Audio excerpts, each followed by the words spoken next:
ಎಲ್ಲರಿಗೂ ನಮಸ್ಕಾರ.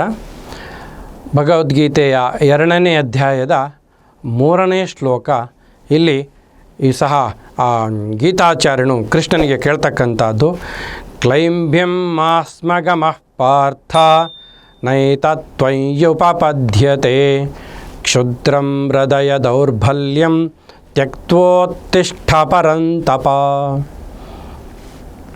ಕ್ಷುದ್ರಂ ಹೃದಯ ದೌರ್ಬಲ್ಯಂ, ಈ ಕ್ಷುದ್ರವಾದಂತಹ ಹೇಡಿತನವಾದಂತಹ ಈ ನಿನ್ನ ಮನಸ್ಸಿನ ಭಾವನೆಯನ್ನು ಬಿಟ್ಟು ಎದ್ದೇಳು ಅಂತ ಹೇಳ್ತಾನೆ. ಕ್ಲೈಂಬ್ಯಂ ಮಾಸ್ಮ ಗಮಃ ಪಾರ್ಥ, ಹೇ ಪಾರ್ಥ ಅರ್ಜುನನೇ, ನೀನು ಹಲವಾರು ಯುದ್ಧಗಳನ್ನು ಮಾಡಿದ್ದೀಯ, ಎಲ್ಲೂ ಸಹ ನೀನು ಸೋಲನ್ನು ಅನುಭವಿಸಲಿಲ್ಲ, ಧೈರ್ಯವನ್ನು ಗೆಡಲಿಲ್ಲ. ಆದರೆ ಇಲ್ಲಿ ನೀನು ಹೇಡಿತನವನ್ನು ಅನುಭವಿಸ್ತಾ ಇದೆಯಾ, ಆ ಹೇಡಿತನವನ್ನು ಬಿಟ್ಟು ಬಿಡು.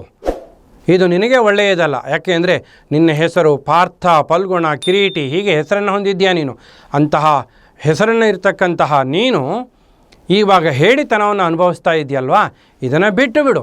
ಇದನ್ನು ಬಿಟ್ಟು ನೀನು ಎದ್ದೇಳು, ಯುದ್ಧಕ್ಕಾಗಿ ಎದ್ದೇಳು ಅಂತ ಹೇಳ್ತಾನೆ. ಇದನ್ನು ನಿಜ ಜೀವನದಲ್ಲಿ ಹೇಳ್ಬೋದು ಅಂತಾದರೆ, ಯಾವುದೇ ಒಂದು ಕಷ್ಟ ಸಮಯವಾದಂತಹ ಪರಿಸ್ಥಿತಿಯನ್ನು ಸಹ ನಾವು ಎದುರಿಸಲಿಕ್ಕೆ ಧೈರ್ಯವನ್ನು ತೆಗೆದುಕೊಳ್ಬೇಕು.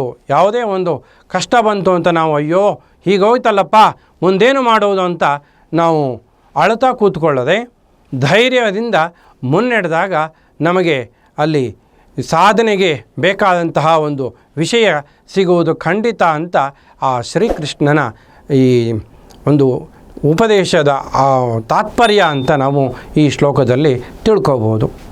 ನಮಸ್ತೆ.